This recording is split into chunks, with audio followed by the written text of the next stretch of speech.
So, welcome to the fourth episode of the Thinkers Oasis. Last week we talked about the divine council, about Reformed epistemology, Newcomb's paradox, about all kinds of stuff.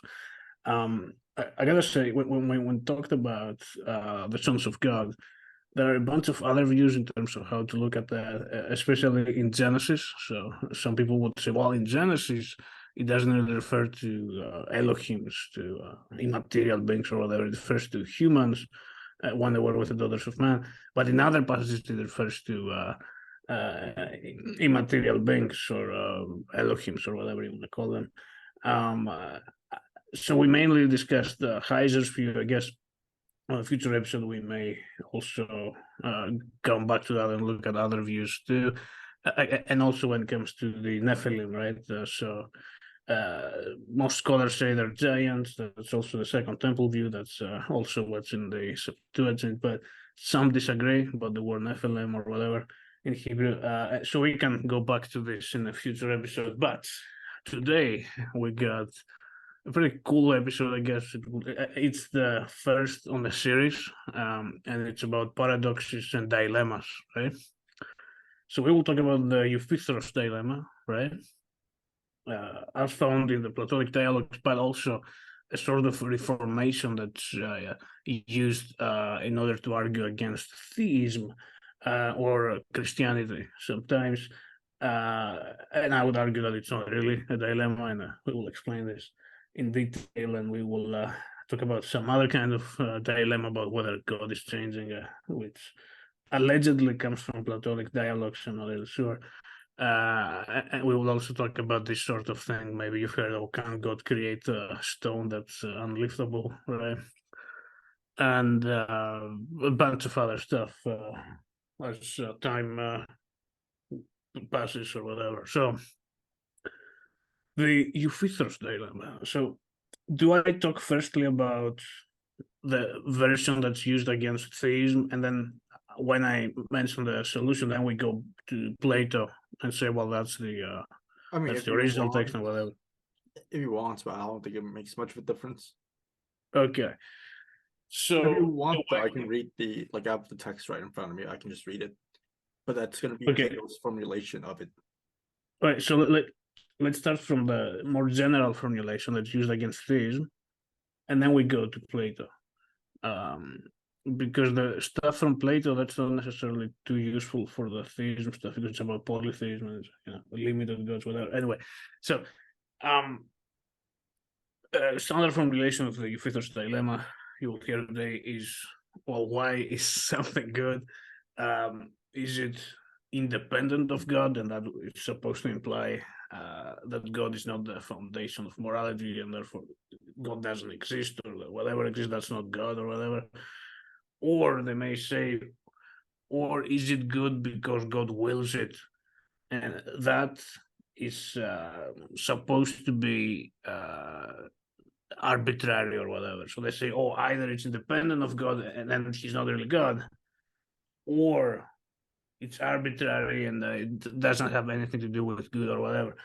So that's supposed to be a dilemma. Now, dilemmas, typically they're supposed to have a version that implies something along the lines of A or not A. So you gotta have two options, and they gotta both be problematic in a sense. But that's not really what this allegedly called dilemma is. It's not really a dilemma. There are not two options only. There are more than two. And so as long as there is one more, at least one more, then it's not really a dilemma, and it's not really a challenge to theism, broadly speaking, but also specifically to Christian theism. So the third option, and this will be something that those who support divine command theory or modified divine command theory, more particular, would support, would be that goodness is basically a property of God. So what it means to be good would be to act in accordance with the nature of God. and that would be something like the capital G goodness, or similar to some extent to what Plato talks about, the goodness itself, whatever, right? So you see that if that's where goodness is grounded, it is neither on God's will, at least on non-voluntarist, voluntarinist, whatever versions of the divine command theory, but it is also not independent of God. It is based on God's nature, and so it's not a dilemma. So the view that it is a dilemma, that's false, and it's not really a defeater for theism. It doesn't really show that theism is false, or that there is a contradiction between theism and something else. It doesn't show that theism is unjustified or anything like that. I gotta say, in modified divine command theory, propositions in the form of "it is good to do X," these are based on God's nature, and then moral obligations. So you have the obligation to do X. These are based on God's commandments, and the commandments of God are contingent, and so moral obligations are contingent too. So they could change. He could give, for example, the command to Abraham to go and sacrifice Jacob or whatever, but that doesn't mean that everybody has this sort of obligation to sacrifice Jacob. That would be insane, and it doesn't mean that he had it before. What? Isaac, it's sacrifice Isaac. Sorry, yeah, Jacob is. You're skipping a generation there, bro. That's true. Yeah, Abraham, Isaac, right. So that would be a defense of modified divine command theory as a solution to the Euthyphro's dilemma. There's more from somebody called, not sure if I could find it. There's somebody called Alston, and then there is, I'm not sure, we can put that on the description, so they have a bunch of stuff to say about divine command theory and ways based on which they can be modified. And yeah, Craig also uses this to show that it's not really a dilemma. So that's when it comes to the version that's used contemporarily to argue against theism and Christian theism in particular. What about the original one, though? Because that is kind of... Yeah. So in the original, like, it comes from a dilemma called Euthyphro. That should be obvious. Just so you sum up what the dialogue is about, is Socrates is about to be put on trial. He's like walking to like the courthouse, basically. I know it's not a courthouse, but like that's basically where he's at. He's outside the courthouse. And he sees this young priest who is like convicting his father of like murdering this slave. And then this priest claims to know what piety is. And then Socrates is about to be charged for impiety. So he's like, oh, this guy knows what piety is. Let me ask him if he like knows what they're about to convict me on. So he gets into this dialogue about what piety is, and it just like, ends up like how the usual Socratic dialogues end up with the guy he's interrogating, his interlocutor, just like being, oh, I have to go. Like, I left the oven turned on or something. But it then in Euthyphro 10a, we get like this question, which is the original formulation of the dilemma, which is, consider this, is the pious being loved by the gods because it is pious, or is it pious because it is being loved by the gods? Okay, so that is a little bit different. That's about piety would be part of somebody's character, right? Mm-hmm. I guess you could also say, well, is he good because he's loved or whatever? Mm-hmm. But then, which gods is he talking about? He's talking about, the basic, like Greek polytheistic, the pantheon. Okay. Greek pantheon. So this would be very limited, let's say Elohim, so not really, but lowercase g gods, right? Yeah, again, Elohim of like last week. Right. It wouldn't make sense to say that, oh yeah, morality is grounded on them. So their nature, the nature of Zeus, who was doing all kinds of immoral stuff, turning into an animal, and well, he's what goodness is. It wouldn't really make much sense. Neither the rest of this kind of pantheon. So in that sort of sense, maybe this third option of morality is based on God's nature, that wouldn't really apply there for this kind of limited gods. But this is not equivalent to the capital G God, right? That is different.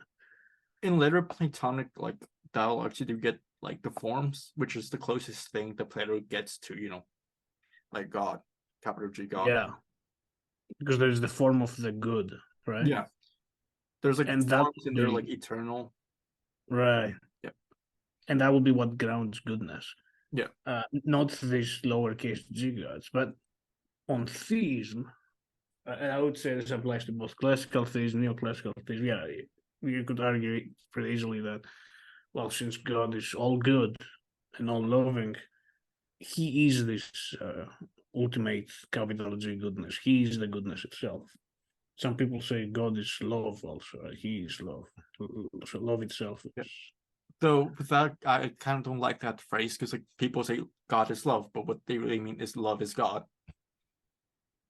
Yeah. But then they have this weird definition of love. They're oh, it's just oh, what is love? And then oh, we don't know. Yeah. I know it comes from scripture, this thing, right? Yeah. I think it comes from First John. First John. Yeah, we will have to look at it's First John. Okay, we'll have to look at the Greek, and we have to look at what exactly is love in Christianity in Scripture. That's a huge topic. We can talk about this on a future episode. If you want, I can bring up the definition I give to people. Oh, now? Yeah, sure. Yeah, it comes from. I'm mainly pulling from Alexandros Proust's essay on, oddly enough, sexual ethics for this definition. Okay. But I'm gonna put a quotation up here from that. It's when one recognizes the neighbor as someone created and loved by the triune God. In appreciating that neighbor, we appreciate the Trinity who created him. We live out our love for the triune God by doing good to the neighbor, since we cannot directly do good to God. Agape, i.e. love, cannot just be a feeling. It is connected to action in such a way that having love for God and neighbor guarantees right action. If it guarantees right action, and if right action proceeds from our will, then love must, at least in parts, reside in the will.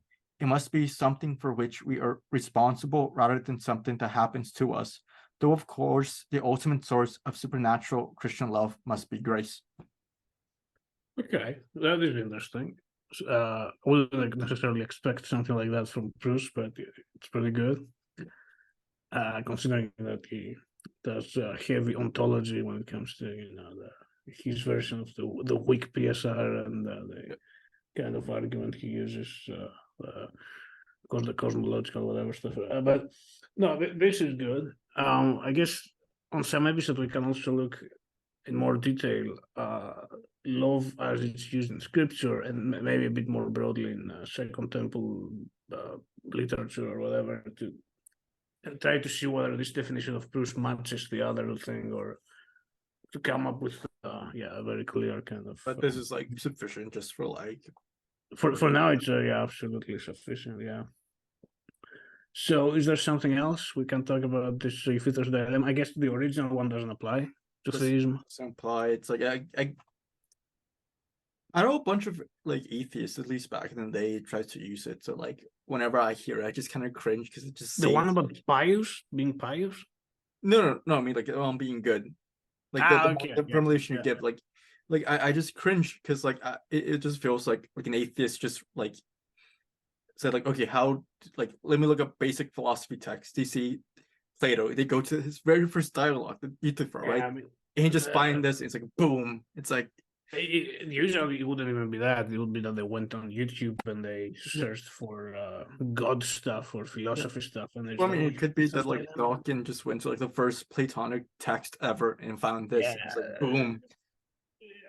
pop philosophy has a bunch of stuff like this, and it doesn't necessarily offer the best defense of theism either. But yeah, I think also Craig talks about this. So if you want something accessible in video format, I think you can find some stuff from. There's a interview, like, I think it's like an interview, like it's a thing where there's like a bunch of people on stage, you know.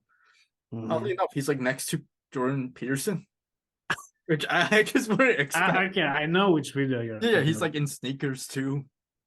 It's yeah. And Peterson no, makes this psychological weird analysis of, well, God, there's this thing. Okay. No, it's I was gonna say, but then like someone, like some woman, like asks him like this like question, and then he's like, "Oh, the Euthyphro dilemma," you know, the good old Euthyphro. Yeah. But like I don't know, she kind of like the way she like asked seems like, okay, this is a gotcha moment. She's like, oh yeah, we already know your views are false, dude. We got the Euthyphro dilemma. Yeah, we already have answered this decades ago. Whatever. Yeah, like back in the day, like during the pandemic, this was like a thing that like atheists would use to be like a gotcha. Like this is like really, it's over, you know. Yeah, I mean, also they sometimes talk about omnipotence being impossible, right? And then this could bring us to the next sort of supposed paradox. So maybe you've heard this, but we got the answer to it. So can God create a stone which is so heavy he can lift it, right?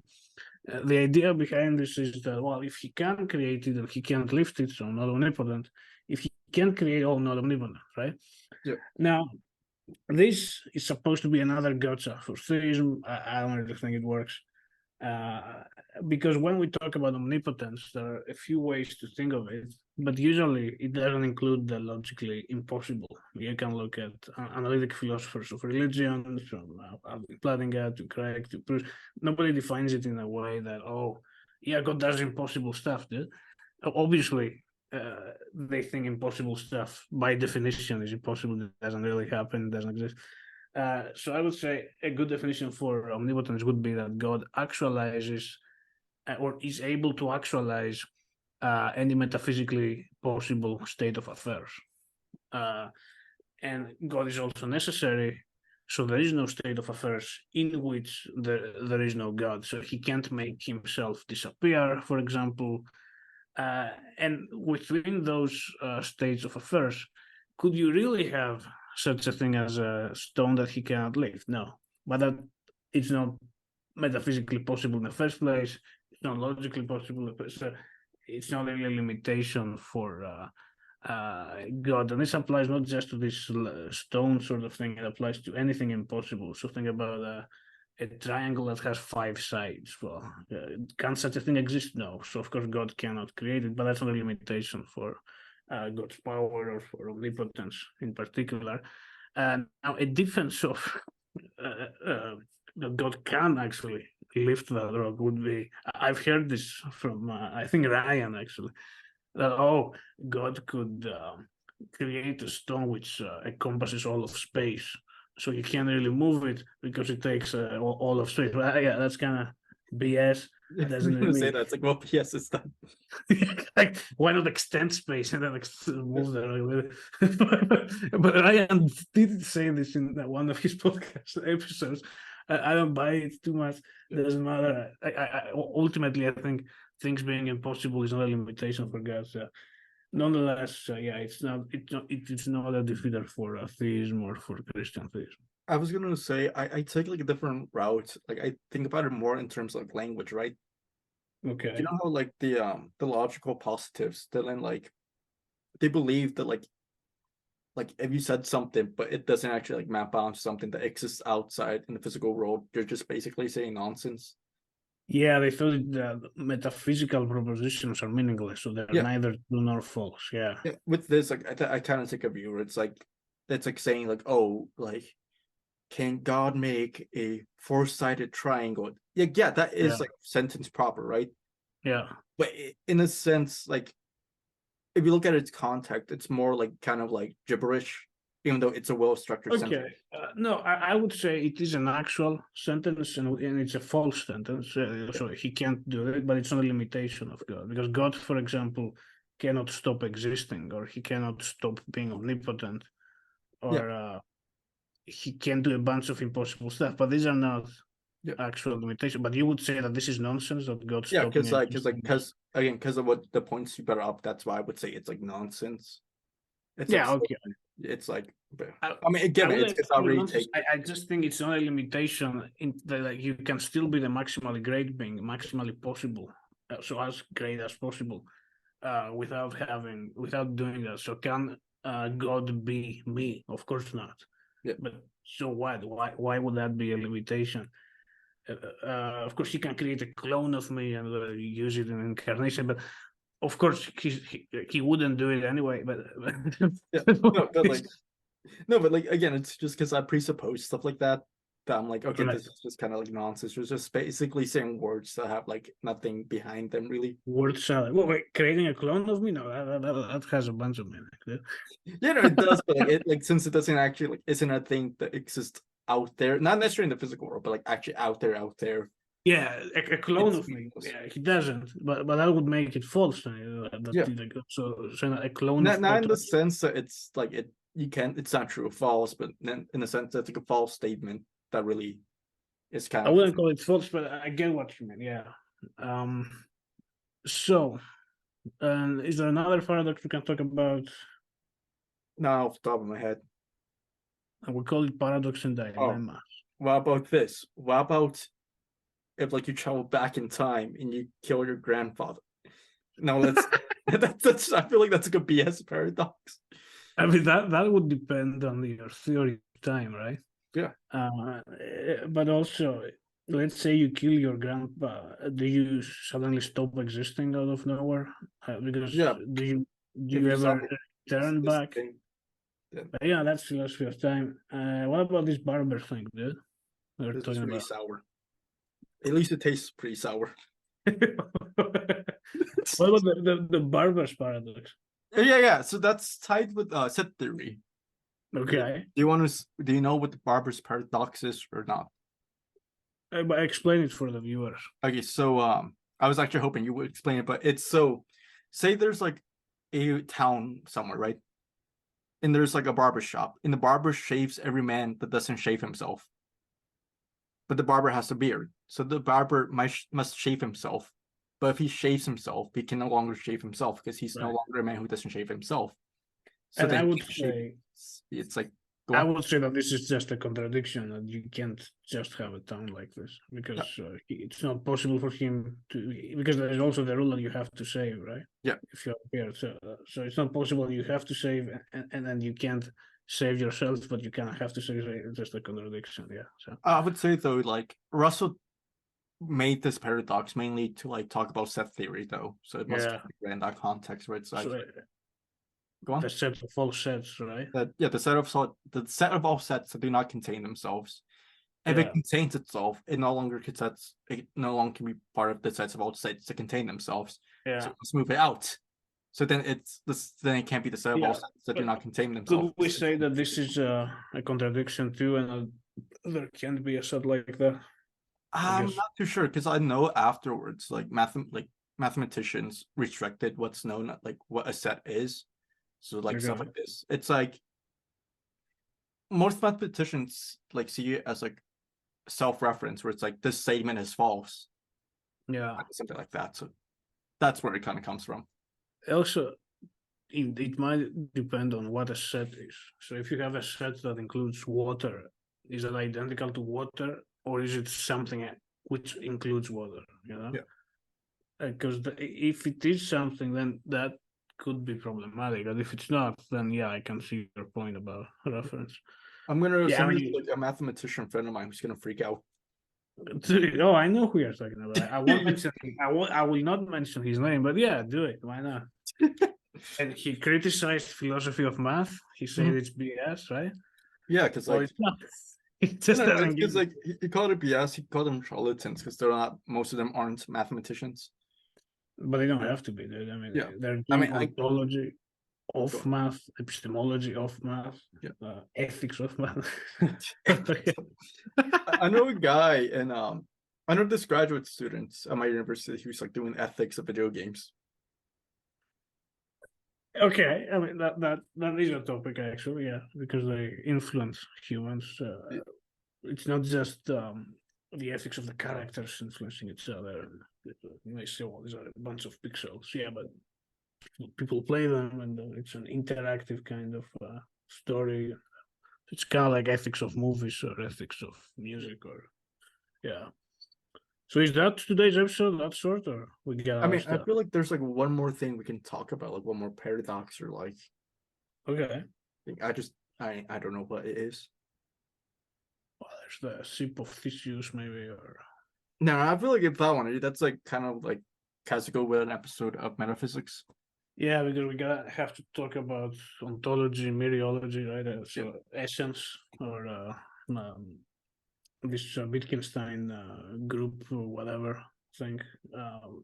Because you could say there's an essence that the ship has, and as long as the essence stays there, then it's the same ship or whatever. Should we just It's, like introduce here in the last like 10 minutes just like anti-realism about what? Science? science? Do it. Why not? No. It's funny because whenever I say anti-realism, I think in my head like scientific anti-realism, and I think that Yeah, everyone but it understands. could be moral anti-realism, it could be Yeah, all kinds yeah. of stuff. I forget that there's like a bunch of like metaphysical anti-realism, all of this stuff. Yeah, there's a lot of stuff. Yeah. Yes, I just completely forget on them. Like, oh yeah, like anti-realism, you know, like it's scientific. What else would it be? Well, Yeah. But that's only a paradox or a dilemma, though. no, Right? it's not. It's just Yeah. Uh, we can, like, if we can talk about Feuerabend against method, this kind of stuff. nah. I think No. again, I think philosophy of science like requires its own episode. Yeah. We can talk about scientism, too.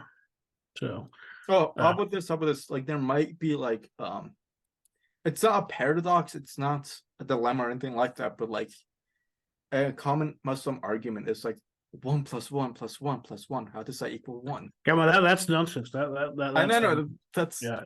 yeah. So, yeah. There are three persons in the Trinity, right? So how many there are? Oh, there are three. Oh, that's three equal one? No, it doesn't, but we're not saying that there are three divine essences, so to speak. There's one essence. With By three, adding numbers, you're not disproving Christianity or whatever. it's three essences with I mean, one essence with three hypostases. That is three Yeah. particular instances of an essence. It then I'll add to the definition of hypostases. Centers of acts. Three particular Yeah. And some people they try to multiply. They say, "Oh, it's 1 time." That's even BS kind of thing. Look, it's just one essence and three persons, or you can call them three hypostases or whatever. But there's no contradiction whatsoever. Because I have two eyes and one head, but you can say, "Oh, 1 + 1 eye," or two eyes. But how come there's two eyes if there's one head? What's the contradiction, dude? Yeah, You so aren't even. this is really sour. I don't know if I like it or not. What is it? Mountain Dew or something? No, Yeah. it's electrolytes made from like this Mexican company. Okay. Yeah, no, like I'm making this more like a bigger deal than it ought to be, but Right. Yeah, today I didn't drink anything. I only got water. But it didn't really affect me too much. But no, you're drinking off with that, so it looks like you're drinking coffee or something. yeah, and I grab it a bit weird. You see, there's this thing. You're supposed to grab it from here, but I never do that.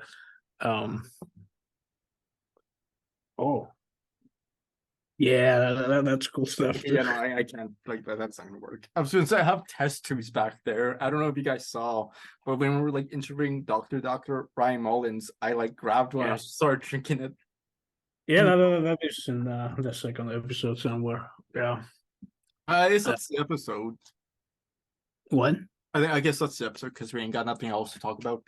Yeah, but it's cool stuff. And you get the next episode that would be after Christmas, right? Yeah. So this is kind of like an announcement. Come on, I wanted to do a Christmas special, and I would wear the Santa hat. I would. Dude, I could just Photoshop one on here. No, okay. So the next episode, would that be before January 1st? Yeah, probably before January 1st. Okay, then I will wear the Santa hat then probably. 12 days of Christmas, it doesn't end until like the Theophany. Based. Yeah, okay. So that was the fourth episode of the Thinkers Oasis. Hope you liked it. You're always free to like, share, and subscribe. And see ya. See ya. So I got this box, and I think this could also be a topic that we soon can cover, right? Okay. And it just came out, like it just got delivered, like literally as we were recording this last episode. Mm-hmm. I don't think y'all saw my address, but guess what it is? Institutes of the Christian Religion. Oh, by Calvin. Yeah. Okay. So Yes. there will be an episode where we focus exclusively on Calvinism and we kind of take it down. So it will be false. I mean, my view is Molinism. My view again would I'm not sure if I'm like full Molinist, but like I am like not a Calvinist. Mm-hmm. Yeah. So we both accept that freely you can accept or reject God's grace. I'll call this, like, for shorthand, I usually just call it the traditional view, just to make this definition here. Yeah. I say definition, traditional view.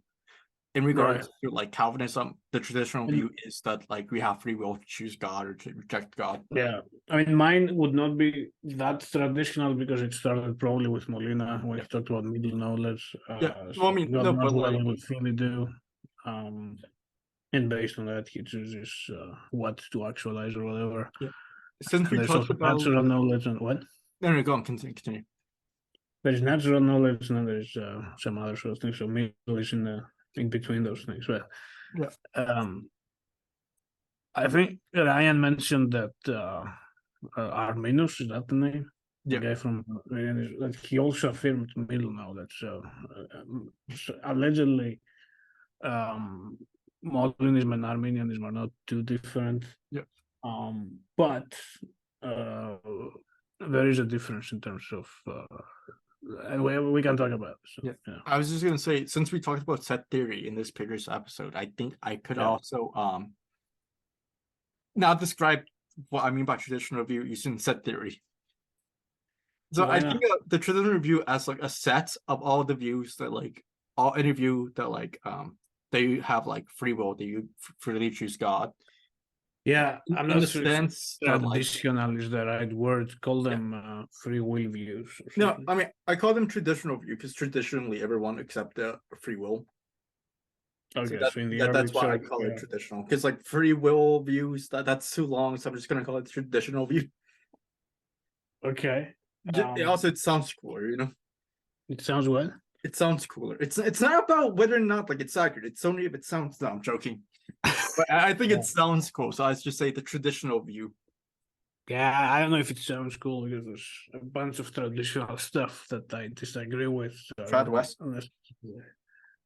Yeah, I don't like that guy either. But a bunch of views, traditional views, like or original guilt, for example. Oh yeah.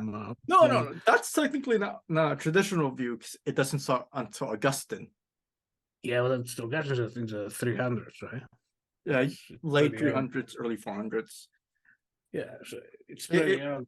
But if you look at the text of Genesis, it doesn't really talk about. No, it's not just Genesis. People being guilty. No, it's not just because most of them go to like Romans, where it's like, because of Adam, death, but that's more of a consequence rather than a punishment. Yeah. In here, you can make it. And the text of Genesis is also about consequences because, Adam and Eve sinned; they're casted out of the Garden of Eden, and then God curses them and He tells them this stuff that will happen from now on. So childbirth will be painful and all of that, but He doesn't say that. Oh, those who come from you, they will be morally guilty for that you did. No, they will be affected by the consequences of that. And this has to do with the free decision that Adam and Eve did, although tricked by the serpent, right? But that doesn't mean that they're morally guilty. And that's why I don't think that babies go to hell if they die. Because a bunch of people do. It's a big conversation that deserves its own episode. Yeah, right. It doesn't have much to do with paradoxes either. But I think the title should still be paradoxes because that was the main stuff. Then going to all of this. Yeah, should I end this small recording here? Yeah, and I guess we've already concluded, so we don't have to say anything. Just put this after because it looks ridiculous. It's like, oh, what do you mean? You already say that's goodbye, but then you're talking about all of this other stuff. I was thinking about making this its own short episode, or should I put it in the long one? It's like, you know how like you buy albums, and sometimes it's like a hidden track where it's like it has 12 tracks, right? So this is 4.5. What? 4.5 rather than episode 5. Yeah, basically. We can do that, I guess. I think it's too short, and we aren't really focusing. But it's like a short unboxing, you know? Yeah. I'm fine either ways, but like if we do the part where like this is at the end of an episode, just like an exact thing, it's like a hidden track on like a record. Yeah, we can do that. Yeah. You know what I mean by that, right? Where it's like you buy like a record, either a vinyl record or like a cassette, and it shows 12 songs, right? But there's another one. Yeah, and then you just wait like a minute. It's like silent for like a minute, and then you hear this like song that doesn't appear on, Oh, really? Yeah. In vinyls, okay. Yeah, and on cassettes. They don't really do that much. I mean, I remember like back in the day, like they did that for like, app, like on like iTunes. On Apple Music? Huh? On iTunes? Apple Music? Where it's like, I know Kings of Leon on their first album. After the last song, they had like... We're talking about random stuff now. Yeah, like it's like the song itself is like 4 minutes, something like that. Yeah. On like it's single, but like on like the actual album, it's like 12 minutes long. And the reason why is because they have like 2 minutes of silence, and then boom, a new song. Okay. Steve Lacy on his EP, if you go to his last like song, there's like moments of silence, and then boom, a new song. Okay, then let's put that as a hidden track then. So it's 4.5, but it's part of 4. Yeah, it seems cooler, you know? Yeah, and it's a bit insane too.